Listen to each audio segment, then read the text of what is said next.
pessoas, tudo bem? Ótima terça-feira e ótimo início de ano. Sejam bem-vindos a 2023. Eu sei que muitos de vocês estão assistindo este vídeo como o primeiro vídeo do canal em 2023, então é feliz ano novo quase todo dia aqui, né? Vamos juntos nessa terça-feira para mais conteúdo aqui neste canal maravilhoso. Se você não está inscrito ainda, vem com a gente. Vou te lembrar daqui a pouquinho que eu sei que muita gente conhece o canal por esse vídeo, que é o carro-chefe do canal Anthony Curti. É muito esquisito falar na terceira pessoa. Mas vamos lá então, vencedores e perdedores, e tá acabando, hein? Penúltimo vencedores e perdedores de temporada regular. E com isso eu devo deixar de falar de alguns times porque a gente foca em quem ainda está vivo na briga pelo Super Bowl. Times eliminados, portanto, deixarão de ser falados após a semana que vem. Ainda vou falar de alguns times eliminados aqui, como um todo, e falo de times que já foram eliminados há algum tempo, mas a gente reduz a quantidade de times e tudo mais. Lembrando, sobre as 7 piores campanhas, eu fiz um vídeo no dia 31, postei, né? Dia 30, aliás, os desejos, as resoluções de ano novo para essas 7 piores campanhas. Qual é a sua resolução de ano novo? Eu tenho algumas, por exemplo. Eu quero tomar Coca só de final de semana, porque eu gosto muito de beber Coca, especificamente Diet Coke, que aqui no Brasil é Coca Light e é muito difícil de encontrar. E aí eu tenho estoque aqui na minha casa, tipo, eu compro porque só tem de lata no Brasil. Infelizmente não caiu no gosto de nossa nação, a Coca Light, tristeza isso no meu coração, que é difícil de encontrar. Mas eu tomo quase todo dia e eu acho que não faz muito bem isso, né? Embora seja muito gostoso. Então, uma das minhas resoluções de ano novo é só tomar Coca nos finais de semana. Beijo, Coca-Cola Company, se vocês quiserem patrocinar o canal, quem sabe eu mudo a minha ideia de resolução. Mas enquanto isso, a nossa patrocinadora é a Esporte América, venham com a gente. Lembrando, tem coleção nova lá, a Team Color, com as camisetas coloridas, com as cores de cada time. Todos os times que estão nos playoffs, basicamente, tem camiseta lá entre esporteamerica.com.br e em breve cupom aqui para vocês, para os assinantes, para os membros Like Plus, tá bom? Vamos começar com os vencedores. Thomas Edward Patrick Brady Jr. é um vencedor nessa semana porque ganhou a divisão. Fazia tempo que a gente não via o Brady saudável não ir para a pós-temporada. A bem da verdade, a última vez foi em 2002 que a gente teve um Tom Brady saudável sem jogar os playoffs. 2002 é o ano de ressaca dos Patriots depois do primeiro título e é um time um pouco abaixo, meio que a entre-safra de 2001 para a continuidade da primeira parte da dinastia Patriota em 2003 e 2004. E em 2002 os Patriots não foram para os playoffs. Essa é a última vez que um Tom Brady saudável o ano inteiro não jogou pós-temporada. A outra é 2008, mas ele machuca na semana 1 contra o Kansas City Chiefs, naquele hit do Bernard Pollard, na primeira partida da temporada em casa contra Kansas City. Para contextualizar, 2002, eu estava na 5ª série, eu estou com cabelo branco pra cacete. Vou dar um zoom aqui. Ó, dá pra ver, será? Bom, dane-se. Eu não vou pintar meu cabelo, eu acho, não sei, talvez eu pinte, talvez não sei, né, Tom? Ainda não sei. Mas... Mas faz tempo pra caramba. 2002, o Brasil tinha acabado de ser penta. Pra vocês terem ideia, tem muita gente que eu trabalho na ESPN da produção que nunca viu o Brasil ganhar uma Copa do Mundo, ou não lembra do Brasil ganhando uma Copa do Mundo. 2002, a TV era tipo 4:3 a resolução. Era um quadrado. 2002, o filme do Homem-Aranha acabou de ser lançado. O primeiro, com o Tobey Maguire. Com o Duende Verde. Vocês têm ideia quanto tempo faz isso? Cara, faz muito tempo. Enfim, o que mudou nesse jogo em específico? A defesa terrestre de Tampa lembrou um pouco mais a defesa terrestre dos 2 últimos anos. E o Mike Evans, ele saiu do programa de proteção a testemunhas que ele estava, não sei se vocês estavam sabendo essa informação, mas estava jogando um cosplay, um sósia do Mike Evans, que nem tem o sósia do Ronaldinho, do Neymar aí que faz sucesso. Eles colocaram um sósia do Mike Evans em campo em algumas partidas nessa temporada pelos Buccaneers, mas dessa vez foi o Mike Evans de verdade que jogou, importante frisar isso. E o Brady procurou ele em profundidade. A ausência do Jaycee Horn foi bastante sentida, aliás, pelo Carolina Panthers, um quarterback bastante físico que poderia ter feito a diferença nessa partida. Para mais de 30 jardas, o Brady 3 de 4 e 3 touchdowns. Lembrou a verticalidade de Tampa de até da temporada passada. No resto da temporada isso não aconteceu. E é essa versão de Tampa, lembrando que o jogo chegou a ficar 14 pontos para Carolina de diferença. É essa versão de Tampa que bota um pouquinho mais de medo na Conferência Nacional. Lembrando, Tampa vence a divisão, os Saints estão eliminados, porque os Packers venceram e os Bucks venceram, os Panthers estão eliminados, os Falcons já estavam eliminados. Tampa venceu a NFC Sul e cedia uma partida de playoff ou contra Cowboys ou contra Eagles, mas é um pouco mais difícil que seja contra a Filadélfia. Vai ter que perder para o elenco C, provavelmente, dos Giants. Já falo sobre isso. Segundo vencedor, o Matt LaFleur. Os Packers estavam numa situação que ficaram com 2% de chance de playoff. Eu mesmo, de certa forma, matei o time aqui, porque a chance era muito, muito, muito baixa, dependia de N combinações de resultados e algumas mudanças esquemáticas no time que a gente não via acontecendo. Os Packers melhoraram nas 3 fases nessas últimas semanas. Special Team, o Nixon vem sendo muito importante nos retornos, ele teve bons retornos contra Miami, machucou e teve retorno de touchdown contra Minnesota. A defesa forçando mais turnovers, a defesa parou de mandar tanta blitz como estava mandando, ajuste importante do Joe Barry. E o Aaron Rodgers jogando muito bem contra blitz, inclusive. Né? E também tem, claro, a volta do Dobbs, a ascensão do Christian Watson. Então, era muito improvável que os Packers voltassem à vida nessa pós-temporada. Inclusive, era meu palpite que Minnesota perdesse para Green Bay, que Green Bay vencesse Minnesota, e é meu palpite que Green Bay vença Detroit na semana que vem. Em acontecendo isso, os Packers entram na pós-temporada com a 7ª vaga. E aí, depende da semana que vem o que vai acontecer. Se vão pegar Minnesota ou se o Aaron Rodgers vai jogar contra o time de infância dele. Eu não sei se vocês sabem, se nunca foi dito, mas o Aaron Rodgers torcia para o San Francisco 49ers quando criança. Todo ano isso. Aí eu vou botar no Sports Center todas as terças-feiras agora até o Super Bowl. Eu acho que se tiver São Francisco e Green Bay, eu vou colocar essa pauta. Eu vou fazer questão de colocar essa pauta, porque o máximo de pessoas do mundo precisa saber que o Aaron Rodgers torcia para os 49ers quando criança. São 3 confrontos entre os dois e 3 vitórias de São Francisco. Vamos ver se the fourth time is the charm. Ai. E o Matt LaFleur tá nos vencedores porque é o comandante do navio, né? Então poderia reprisar o Aaron Rodgers aqui, mas eu queria dar esse mérito pro Matt LaFleur. Os Packers melhoraram muito em segundo tempo, inclusive. Isso passa bastante por ele, né? O terceiro vencedor eu já fiz um vídeo sobre, eu não vou me estender muito, mas é o Brock Purdy, porque pela primeira vez o ataque de São Francisco enfrentou uma adversidade de precisar fazer mais do que 20 pontos. São Francisco não tomava mais de 20 pontos desde a partida contra os Chiefs no meio da temporada. E eu não acho que é um absurdo dizer que o Brock Purdy está executando melhor o sistema do Kyle Shanahan que o Jimmy Garoppolo. Eu sei que a priori pode parecer bastante estúpido isso, mas, se você for olhar as partidas, o Brock Purdy para mais de 10 jardas, que o Jimmy Garoppolo nunca teve uma produção excepcional em profundidade, isso é um fato. E a produção do George Kittle, em específico, o Brock Purdy está rodando esse sistema muito bem.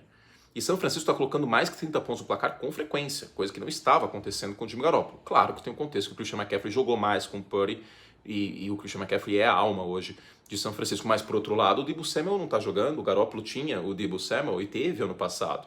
Então, nesse contexto, com o Kittle produzindo mais, com o Brandon Ayuk passando das 100 jardas, com o Brock Purdy jogando melhor contra blitz no segundo tempo, eu acho que a gente precisa tirar o chapéu para ele. Não acredito que seja um quarterback de elite, um quarterback top 10. Não acredito que seja nem o principal jogador do ataque. Mas fato é que a engrenagem está movendo. E a gente já viu esse filme algumas vezes, né? Com o quarterback não sendo a principal peça e a coisa rendendo. Nick Foles em 2017, o próprio Tom Brady em 2001, não era o Brady que a gente conheceu depois, e alguns outros exemplos, ou talvez exceções, né, que provam a regra que você precisa de um grande quarterback, mas às vezes acontece. E com essa defesa, que sim, soluçou, não teve um grande jogo, foi mal em profundidade, foi mal contra o play action, mas com essa defesa padrão que a gente viu nas últimas semanas para os playoffs e com o Purdy rodando o ataque desse jeito com a volta do Deebo Samuel, São Francisco não é favorito ao Super Bowl, mas é um contender, é um competidor. Isso passa pelo desempenho do Brock Purdy, que é uma das gratas surpresas dessa temporada. Se ele tivesse estreado antes, talvez brigasse para ser o calouro ofensivo do ano. Neste momento, fica com o Kenneth Walker, o prêmio de calouro ofensivo do ano. Foram 3 corridas para mais de 60 jardas, muitas jardas antes do primeiro contato. A linha ofensiva de Seattle fez um bom trabalho, aliás, nessa partida contra aí o New York Jets, que tem um front talentoso, tem uma boa defesa terrestre, e o Kenneth Walker acabou com o jogo. Então, esse ataque é muito melhor quando os recebedores estão mais saudáveis, coisa que não ficaram nas últimas semanas, e quando o Kenneth Walker também está saudável, mais saudável, coisa que também não esteve. Não é só na conta do Geno Smith, é por essas e outras que eu não acho que necessariamente Seattle precisa voltar com um novo quarterback para a próxima temporada. Tendo uma defesa um pouquinho melhor e um front, especialmente uma defesa terrestre, e a galera saudável no ataque, eu acho que Seattle pode brigar para o pós-temporada em 2023, mesmo com o Geno Smith, que não é um quarterback top 5, como foi em alguns momentos da temporada, mas que deu para o gasto em vários momentos. O Austin Ekeler teve 122 jardas terrestres e é mais um vencedor nessa semana, né? Porque era uma chuva de recepções, mas o jogo terrestre dos Chargers não brilhou tanto como poderia. Claro, o Aaron Donald não jogou, os Rams estão cumprindo tabela, papipopopó, né? Os Rams não estão brigando nem pela Sul-Americana mais nessa altura do campeonato. Mas seria bom ver o jogo terrestre dos Chargers aparecendo e produzindo um pouco mais. Como o Davis até falou no podcast hoje mais cedo, desde que o Mike Williams e o Keenan Allen voltaram para jogar juntos, né, os Chargers têm 4-0 de campanha. E a defesa melhorou também nas últimas semanas. Inclusive, foi vítima, um dos perdedores, que daqui a pouquinho eu falo quem é, contra a defesa do LA Chargers. O Mac Jones, de certa maneira, é um vencedor. Ele tinha mais interceptações do que touchdowns contra blitz. Tinha o pior rating da NFL contra blitz nessa temporada. Basicamente, o Mac Jones era um anti-Pat Mahomes em 2022, 2023. E os Dolphins, um dos times que mais manda blitz na NFL. Mac Jones foi bem contra blitz ontem, 2 touchdowns. E apesar de Matt Patricia e apesar de um Hunter Henry que não estava saudável e outros desfalques, os Patriots venceram. Ah, mas foi o Bridgewater, se fosse o Turman, não importa. Os Patriots venceram e controlam o próprio destino. Aí é uma missão difícil, porque precisam vencer o Buffalo Bills fora de casa, com o Buffalo Bills provavelmente brigando pela folga na Conferência Americana. Os Patriots têm que torcer muito para Cincinnati na segunda-feira. Esse vídeo vai ser postado depois do Monday Night Football, então eu não sei o que vai acontecer. Tá aí um jogo difícil de palpitar, de tentar prever o resultado, mas se Buffalo perder esse jogo, é lindo para New England. Pode ser que Buffalo não entre tanto à vera, vamos dizer assim, porque poderia estar travado sem a folga. E aí a folga ficaria entre Chiefs e Bengals. Se os Chiefs vencerem no sábado, a folga é dos Chiefs. Se os Chiefs perderem no sábado para os Raiders, a folga é dos Bengals. E os Bengals ganhando dos Ravens, claro. Aiden Hutchinson é um vencedor. O front de Detroit teve seus soluços na semana passada, esteve entre os perdedores, Detroit Lions aqui, porque foram 240 jardas cedidas pelo chão para os Panthers. E se não fosse essa derrota, os Lions estariam em uma posição muito melhor para a semana 18 no duelo contra Green Bay. Detroit não controla o próprio destino, tem que torcer contra Seattle para classificar e vencer os Packers. Acho que é o cenário mais difícil, inclusive. Mas de qualquer forma, na NFC, o Aiden Hutchinson passou das 40 pressões, tem 49 pressões neste ano, lidera o Detroit Lions no quesito, foi uma escolha alta de draft e no geral foi cada vez melhor ao passar da temporada. Eu acho que o Kayvon Thibodeau, considerando o ano inteiro, teve mais impacto, mas o Aiden Hutchinson é o Max Crosby que joga de azul. A comparação com ele antes do draft que eu fazia era bastante com o Max Crosby, e que é um elogio, frise-se, que é um cara que pode não ter as melhores ferramentas atléticas, mas que produz. E ele produziu bastante nessa reta final. Os Lions estão na briga ainda pela pós-temporada também por conta do Aiden Hutchinson.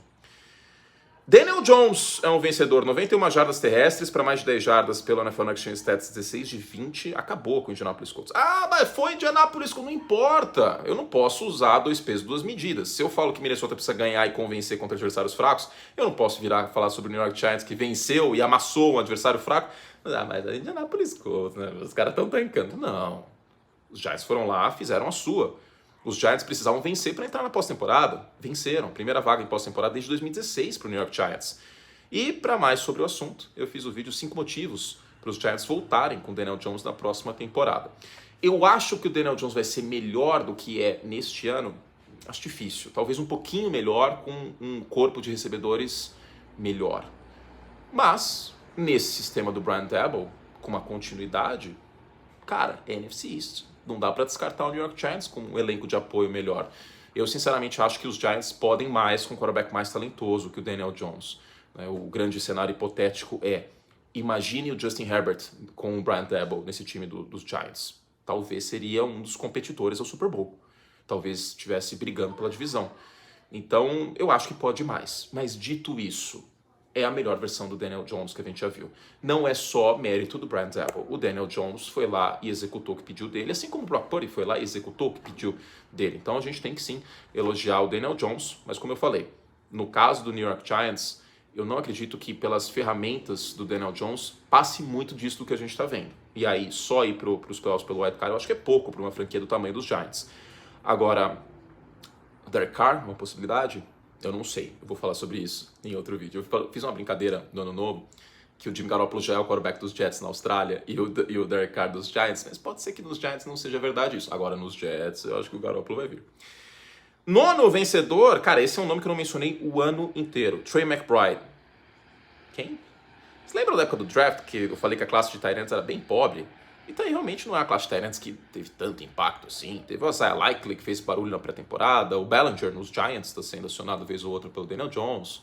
Não é uma classe de tight end, assim, minha nossa, mas que classe excepcional. Porque tight end é uma posição difícil de aparecer no college.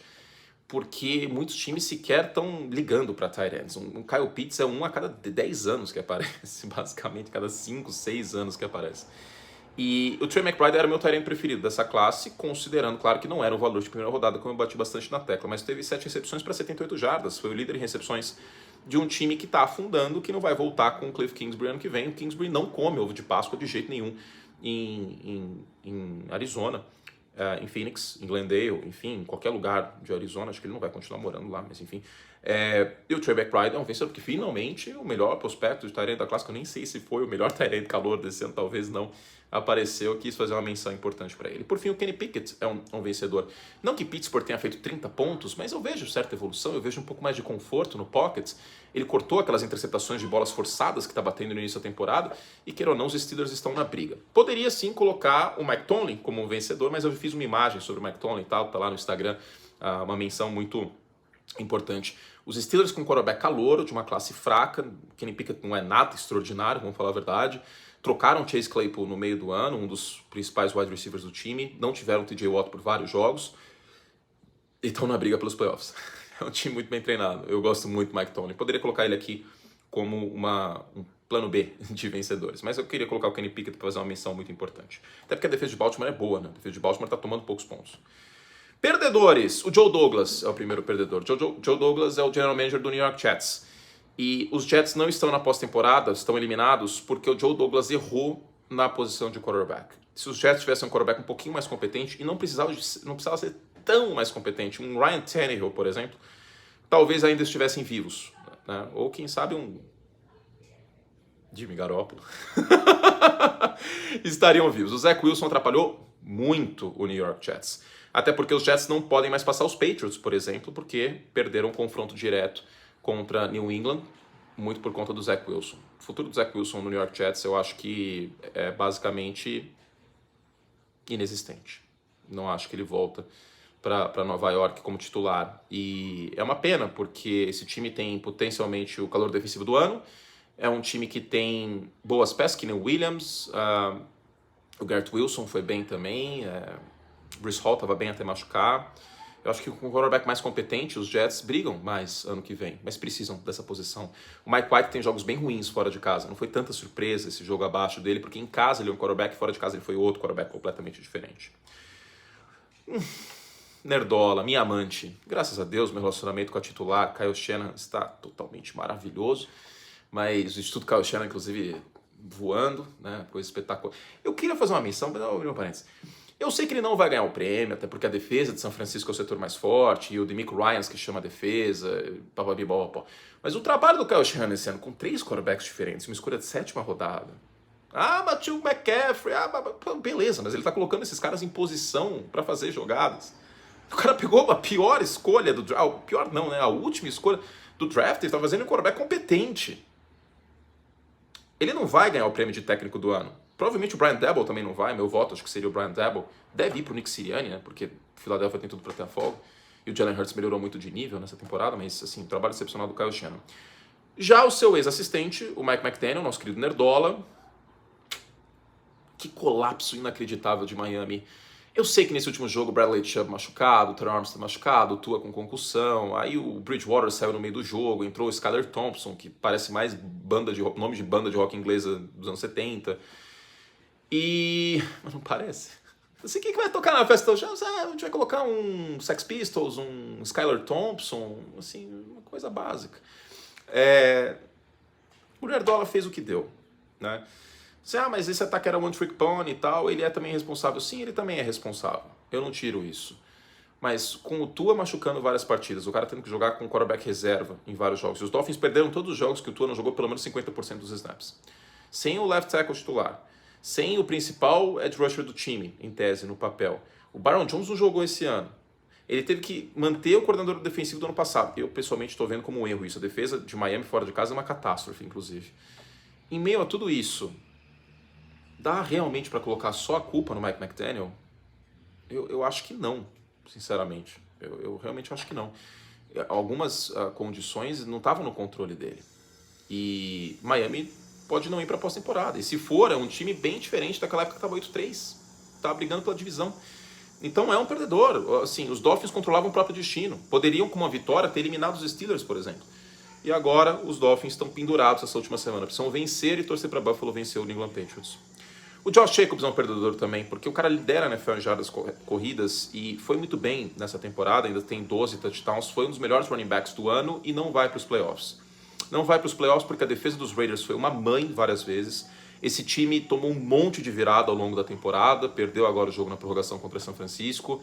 O Jared Stidham era uma operação Iraque desde o início, né? O jogo teve seus momentos no play action, umas bombas, o Davante Adams fez uma recepção que, na minha opinião, foi até passe incompleto, mas enfim, foi uma linda recepção. E o Josh Jacobs é uma pena, porque daqui 3 semanas ninguém lembra da temporada que ele teve, porque ele não foi para os playoffs, assim como todo mundo já esqueceu a temporada que o Jonathan Taylor teve ano passado.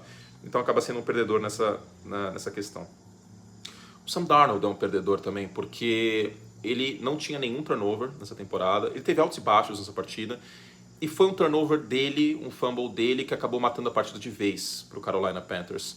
E é uma pena, porque ele teve seus momentos em profundidade, quando foi amparado pelo jogo terrestre, talvez seja um reserva competente no futuro, mas essa oportunidade que ele teve de talvez ganhar a pior divisão da NFL, ele não conseguiu, né? Então, o que mais me chateia em relação a essa situação de Carolina é que com o Steve Wilkes desde o início, com um foco no jogo terrestre, com o McCaffrey ainda presente, por exemplo, e dividindo carregadas e usando o McCaffrey de maneira melhor, e com o Sam Darnold talvez essa semana 1, os Panthers poderiam ter vencido a divisão já.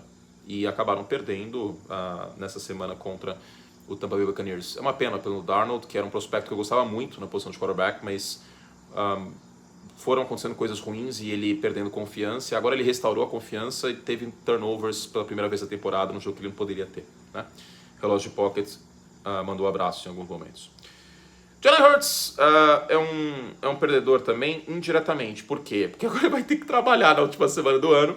Se os Eagles perderem e os Cowboys ganharem na última semana, semana 18, e os Cowboys pegam um Commanders já eliminado, os Eagles não ganham a divisão. É sério. Isso é surpreendente. Pelo domínio que teve Philadelphia por boa parte da temporada, foi a última equipe a perder uma partida em 2022. E o Hurts também não deve ser MVP, né? Perdeu esses 2 jogos e o Mahomes está fazendo dele. Então, em meio a isso, eu acho difícil que o Hurts seja MVP, embora tenha tido uma temporada muito forte e evoluiu muito como passador. Mas acaba por tabela sendo um perdedor, porque poderia descansar nessa última semana. Se os Eagles tivessem vencido os Saints, teriam a folga e título de divisão. E pode ser que ele tenha que jogar mesmo que não esteja 100%, já 90%, por exemplo.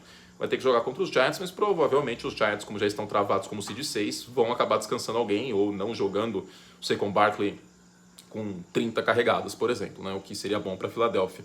Mas de certa maneira é um perdedor, porque ele estava bem próximo do MVP, mas deve ficar com o Mahomes. Então, de maneira light, leve, é um perdedor. O Justin Fields é um perdedor também porque os Bears seguem perdendo jogos, o Justin Fields segue tendo problemas em relógio de pocket, falando nessa expressão, acho que é um problema bem forte ainda em relação ao Justin Fields. E ele tá tomando umas pancadas que me preocupa bastante também. Espero que ele fique saudável. Eu acho um tanto quanto impraticável o Justin Fields correr tantas vezes como ele corre, porque eventualmente pode ser que ele machuque. Eu não gosto desse plano de jogo para um quarterback entrando no seu 3º ano. Se ano que vem o Justin Fields tiver que correr com essa quantidade de vezes, me preocupa muito. Você curte, mas não é o que ele faz de melhor? Mas o quarterback é a rainha do tabuleiro. E se o Justin Fields machuca? Que é uma possibilidade. Já machucou esse ano.